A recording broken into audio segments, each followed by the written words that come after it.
Welcome, guys. Welcome back to Minko's Corner. Today we're back with Napoleon's retreat from Moscow. I hope you're doing all very well. Um, Now, I know it's been a few days since we have done a Napoleon reaction. Don't worry, I'm here. I'm back. I, I had to take a little bit of a break from Napoleon, but we're back. I'm gonna start doing a lot of other history reaction, and I think I'm gonna start doing reactions from of other genres. Maybe comedic ones or maybe you know uh, compilations. I don't know. Type in the comments if you want to see a reaction to something. I'm taking advice, suggestions, if you will. Today we're back with Napoleon. Napoleon's retreat from Moscow. He's starting to lose. He's losing now, and it's the beginning of the end. 3 more years, and he's done. Let's see what happens.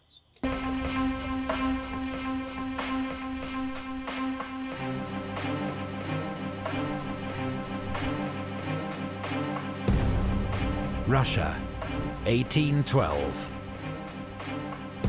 Napoleon invades his former ally with the largest army Europe has ever seen.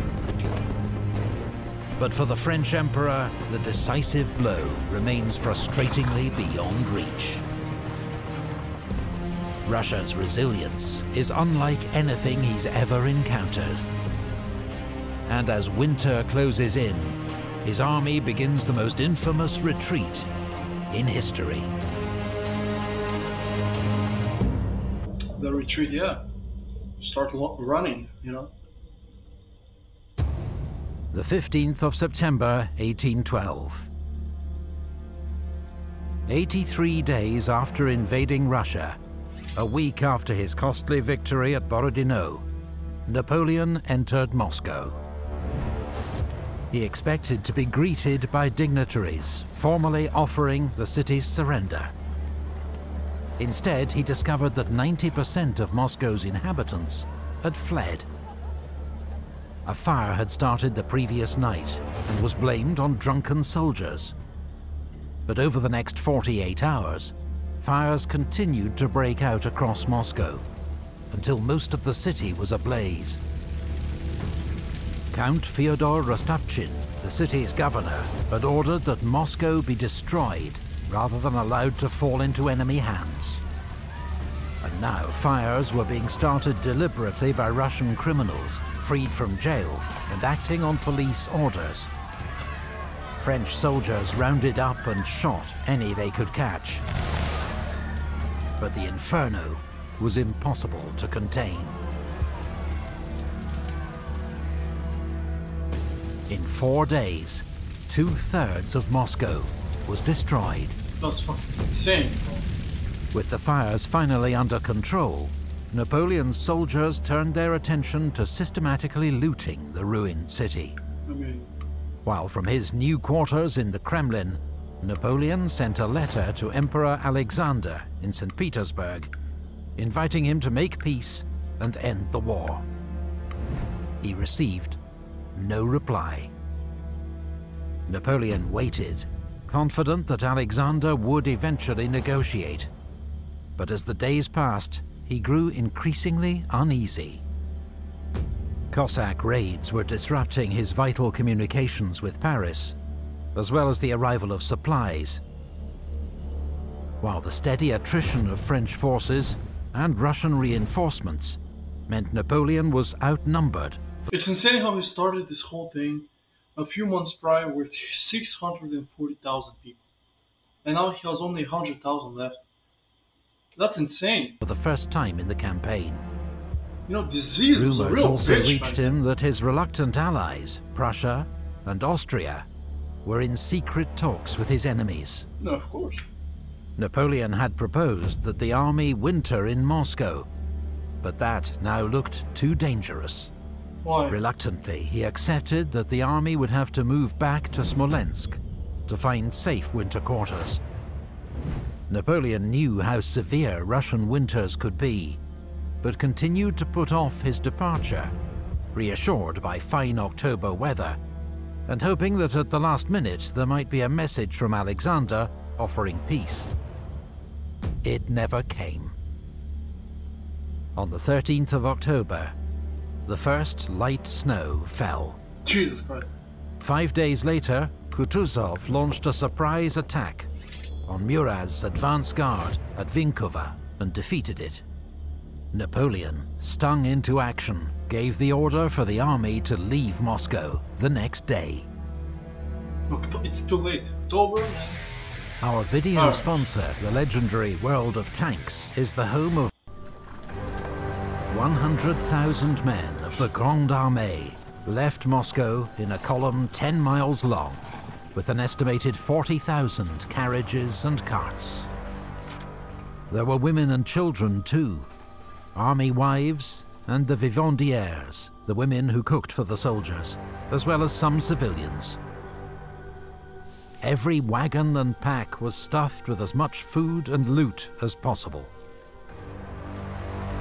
As he set off, Sergeant Bourgogne of the Imperial Guard made an inventory of his pack.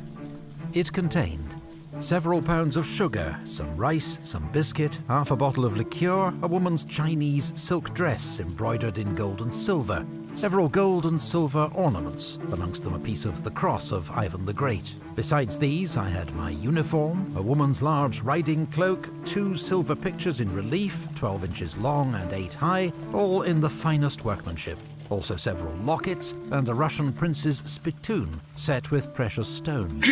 I wore over my shirt a yellow silk waistcoat, which I had made myself out of a woman's skirt. Over that, a large cape lined with ermine and a large pouch, hung at my side by a silver cord. This was full of various things, amongst them a crucifix in gold and silver and a little Chinese porcelain vase. Why not? Then there were my firearms, powder flask, and 60 cartridges in the box. Jesus Christ. They looted the fuck out of This us. heavily encumbered army did This was one guy. Imagine everybody just taking anything and everything, like porcelain and vases and diamonds and like diamond gold crosses. I mean, not yet realize it was in a race against time. The Russians were beginning to move against the flanks of Napoleon's 550-mile... such a bad... This looks so bad on the map. Because, I mean, you cut off... You know, you cut off... If this was a Hearts of Iron 4, Napoleon is done. Because you just cut him off from here, from Riga. You put an army here. You put... I don't know if there's an army here, but, you know, you attack from both sides. You cut him off. You starve him out. He's done. Deep salient. That very day, Wittgenstein's army was driving back Marshal Saint-Cyr's outnumbered force at Polotsk and drawing Victor's 9th Corps west to support them. Okay, so never mind. Let me recap this. I thought he lost 540,000 men. I was mistaken. So he left like thousands of other men to protect his flanks. I got it. In the south, Admiral Chichagov's advance had Schwarzenberg's Austrian Corps falling back to cover Warsaw. The corridor was closing. And then there was the weather. Though Napoleon was confident his army could reach winter quarters in Smolensk in 20 days, well before the more extreme temperatures were due to hit. -5, it's nothing. But then granted, Napoleon I don't know planned if to they withdraw via Kaluga, through unspoilt country where the army could forage for supplies. But Kutuzov sent General Dokhturov's 6th Corps to block the road at Maloyaroslavets. In fierce fighting, Italian troops of Eugene's 4th Corps drove the Russians out of the town. It was a hard-won victory, reminiscent of the fighting at Borodino. Whoa. Kutuzov now stood between Napoleon and Kaluga. Napoleon now took the unusual step of conferring with his marshals. He doesn't look good. And after discussing various options, he decided that rather than seek another major battle, they would retreat the way they'd come, along the Smolensk road. Yeah, balance. Napoleon had hoped to avoid this route, as it meant marching back through country already stripped bare of supplies. The day after the fighting at Maloyaroslavets, Napoleon was nearly captured by a group of Cossacks. What? And saved only by General Rapp's charge at the head of his escort.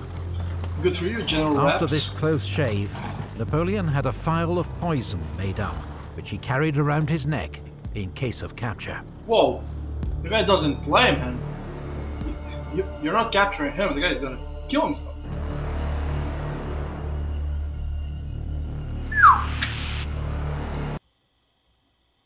The situation was really dire, man. You know? Napoleon's army set off on its new course, shadowed at a respectful distance by Kutuzov's army to the south.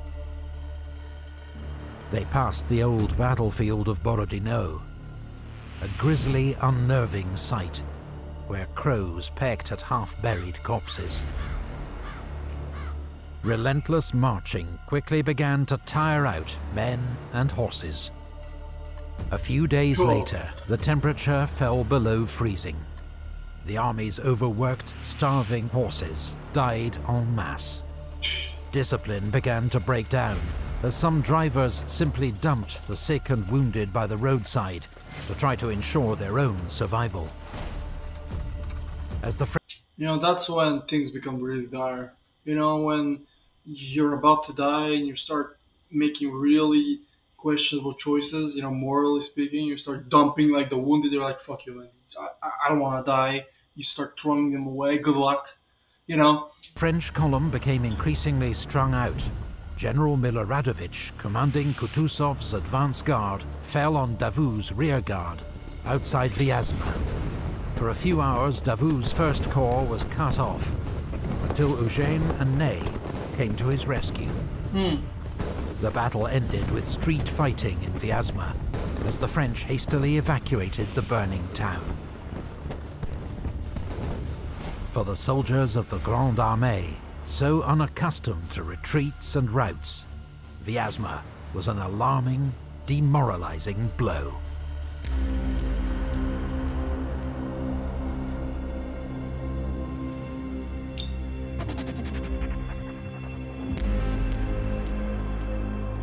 On the 4th of November, it began to snow heavily. The next night, temperatures plummeted to -20 degrees centigrade. Oh my god. Few men or women had proper winter clothing or access to shelter. Many froze to death overnight.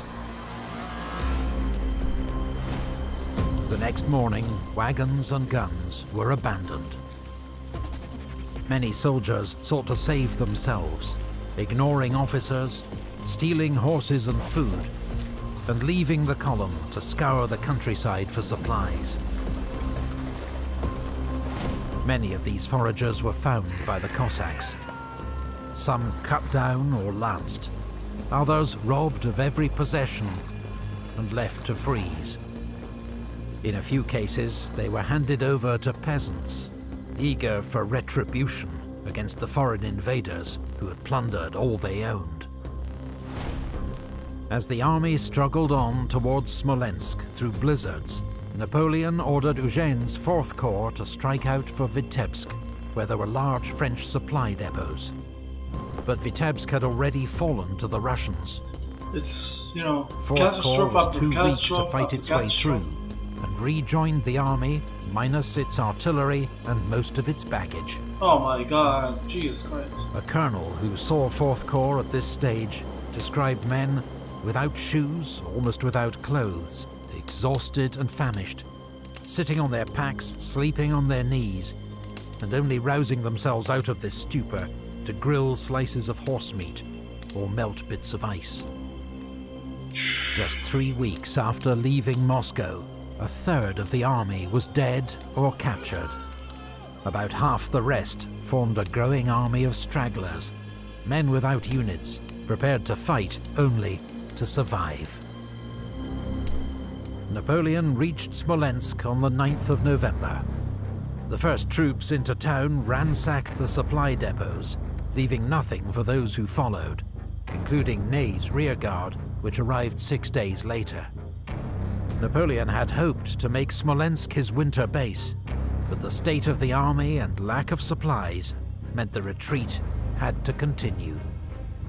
But the 5 days he spent there gave Kutuzov time to circle ahead and prepare an ambush. Everything's going When wrong. the French retreat resumed, he struck 30 miles west of Smolensk at Krasny. In 3 days of desperate fighting through knee-deep snow, Napoleon used his Imperial Guard to hold open the road, as Eugène and Davout's corps fought their way through the ambush with heavy losses. 2 regiments of the Young Guard were ordered to make a sacrificial counterattack to keep the Russians at bay, and were virtually annihilated. Kutuzov held back many of his troops and was... Imagine being in that cavalry, you know, being basically said, you gotta kill yourself to give us a chance to escape. I mean, if you're in that situation, you can't just, you know, run, because by then, you know, you don't want to let your comrades and your countrymen down, and you gotta fight till the end, you know. Was blamed for not trying to destroy Napoleon's army when he had the chance. It's possible he was concerned at the number of raw conscripts in his own army, also suffering terribly in the freezing conditions.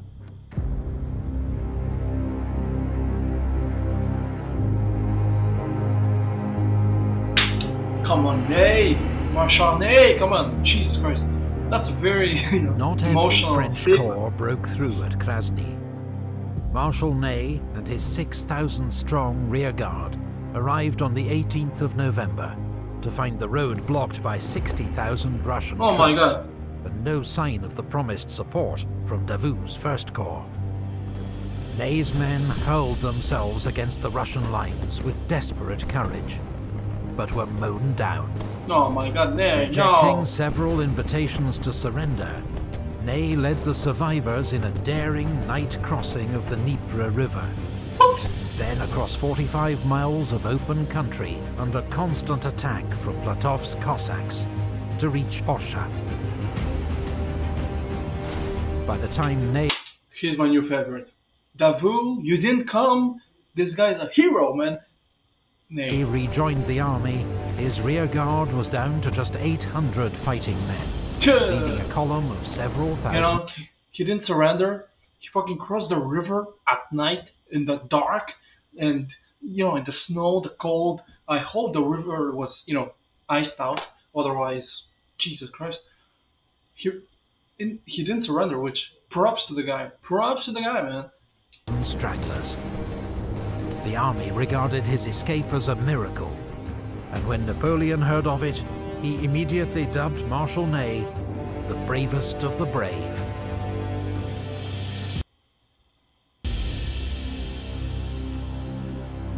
No shit.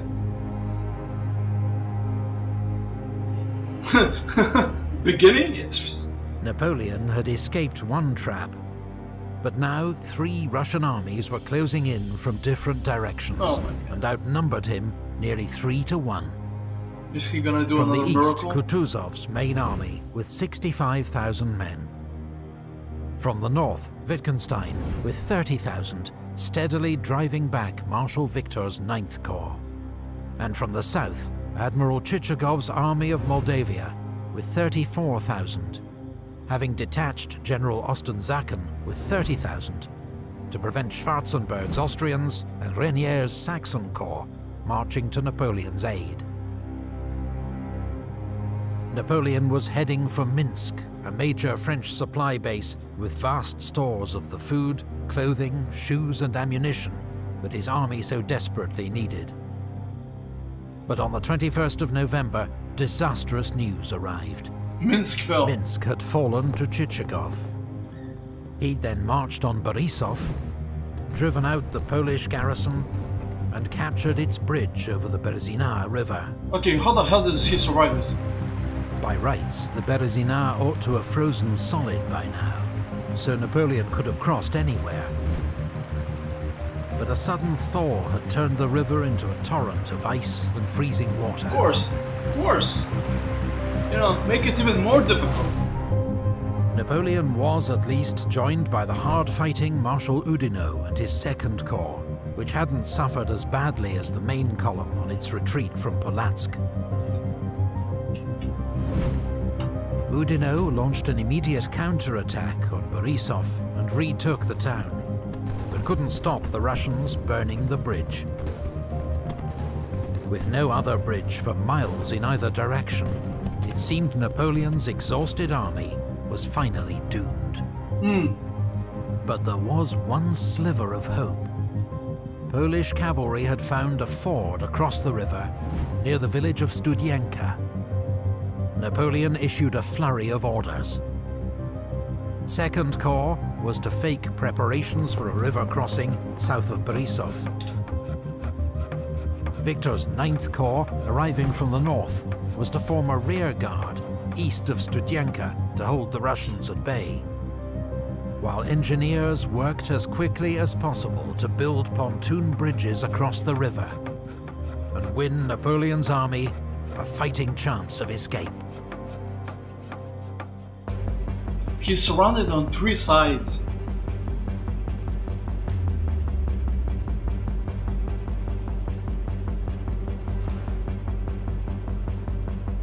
On the afternoon of the 25th of November, General Eblé's Dutch engineers began building 2 300-foot pontoon bridges across the Berezina River. They worked day and night, sometimes chest-deep in freezing water, and completed both bridges in less than 24 hours. Few of the engineers survived the Oh my god! Chichagov had been totally fooled by the diversion south of Borisov, and was moving his troops south to face it, allowing Napoleon's army to begin crossing its rickety bridges virtually unopposed. Borodino's 2nd Corps led the way to secure a bridgehead, followed the next day by the remnants of the main army.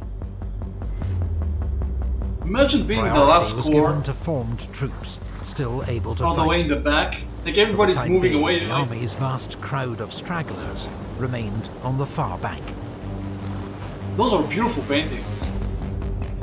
By the time Chichagov realized his mistake and began moving north, Napoleon had troops in place to defend the crossing. On the east bank, General Partonneux's 12th Division, 4,000 relatively fresh troops from Victor's 9th Corps, formed the rearguard. As Platov's Cossacks approached from the east, the vanguard of Kutuzov's main army, Partonneux tried to rejoin 9th Corps. But it didn't work out. But caught in a swirling blizzard, with visibility down to 50 meters, he marched straight into Wittgenstein's army. Whoa! His entire division was killed or captured. The next morning, Just a question, but why didn't he cross here? Like, was it blocked, or was he afraid of this army? I mean, it makes sense. Chichagov and Wittgenstein launched coordinated attacks on both sides of the river.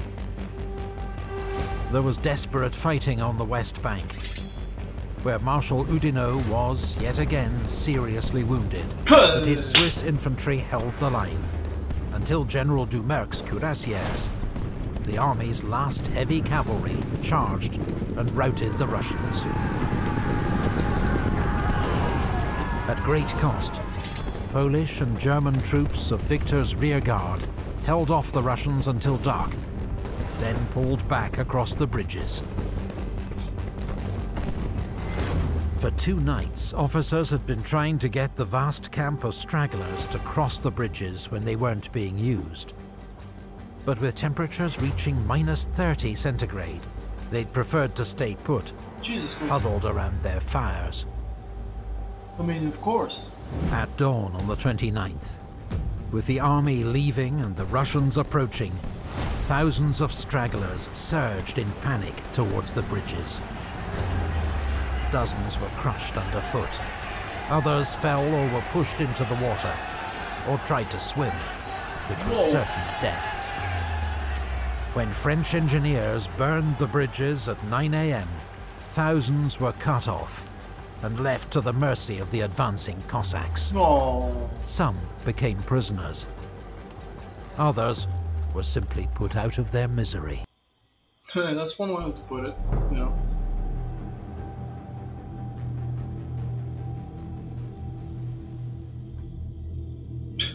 The only way Napoleon's army could ever fail was Since the retreat began, to fight against Mother Nature. You know, no other army could ever defeat it, but, you know, the cold killed it off. Everything. 43 days earlier, the Grande Armée had marched nearly 500 miles, under constant attack, starved, exhausted, and for the last 23 days, in lethal sub-zero temperatures, without proper clothing or shelter. How the hell did they survive this? In that time, the fighting strength of the Grande Armée had been reduced from around 124,000 men to 20,000. Oh my god! With as many stragglers still following the army. As the retreat continued to Vilna, the weather turned even worse, temperatures falling to minus 37 degrees centigrade. At that point, make it minus 50, man. You know, if you have a beef with Napoleon, Mr. Weather, make it minus 60. Jesus Russian Christ. armies, at least now, held back, leaving the winter, Cossacks and Russian peasants to finish off the invaders. On the 5th of December, Napoleon left the army, travelling incognito across Europe at breakneck speed, and reaching Paris in just 13 days. That was fast. Naturally, English satirists capitalized on Napoleon seeming to abandon his defeated army. And many soldiers did regard it as an act of betrayal. I mean, but his generals supported his decision to leave. It makes sense, logically. Like, listen, if you're a soldier, like a normal soldier, I get it why it stings in terms of pride, in terms of, you know, my general, my leader bounces while we were freezing here. But it was the smart thing to do, because now you lost this army.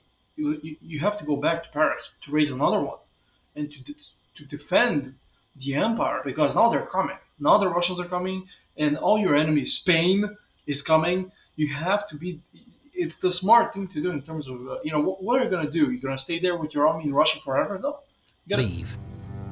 There'd already been one attempted coup against Napoleon in Paris, and there was much work to be done to rebuild the army and reassure France's allies. On the 9th of December, 51 days after the retreat began, around 20,000 ragged survivors of the Grande Armée began crossing the Niemen River back into friendly Polish territory. According to legend, Marshal Ney was the last man across. Of course. Ney! My new favorite. Oh.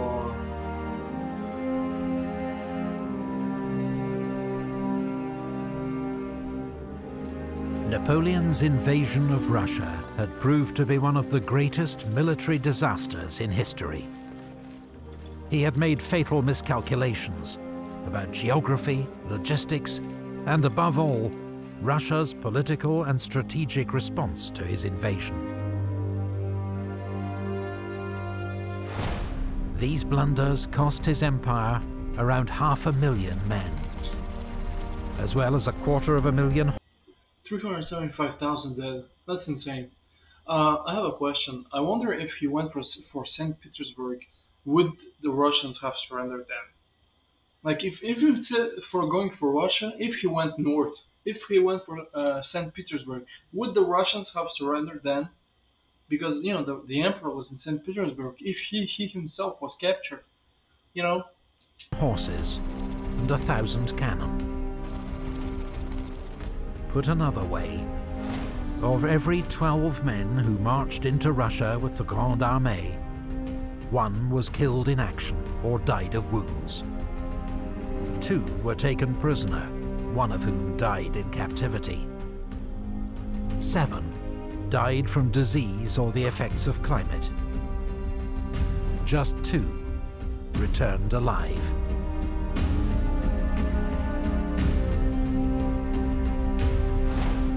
Contrary to myth, many more soldiers had died in the summer advance from heat, typhus and dysentery than were lost in the winter retreat.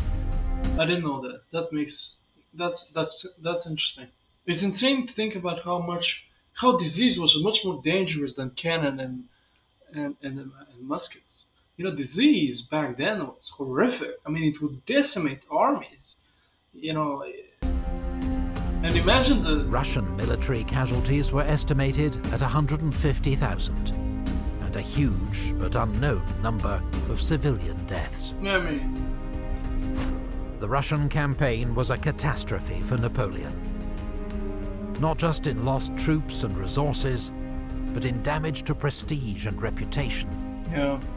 That winter, all his enemies sensed weakness and prepared to join forces against him. But the Emperor wasn't going down without a fight. Back in Paris, he admitted to his ministers, "Fortune has dazzled me, gentlemen. I've let it lead me astray.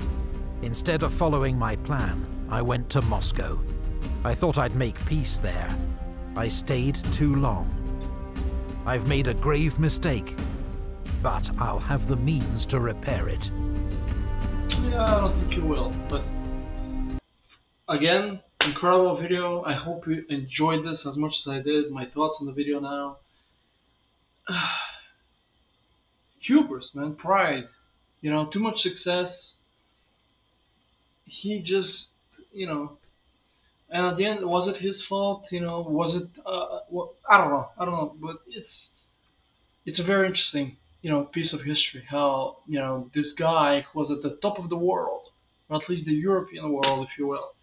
And then a year, 1 year goes by, and the way I would compare Napoleon is he was a shooting star, very bright, a comet, very bright, but gone very quick. He wasn't something, that lasted for decades. He came, he revolutionized the world militarily, diplomatically, not diplomatic, administratively, and then she was gone. You know, his reign started in 1804 in terms of the empire. I don't know why I said that, but and ended 10 years later, 11 years later. And it's a very interesting piece of history. I hope you enjoyed this video. It's a little bit longer, 27 minutes. I don't know how long I've talked, maybe 30 something. I hope you liked it. Now I want to see what happens next.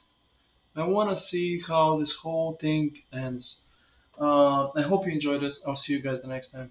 Peace.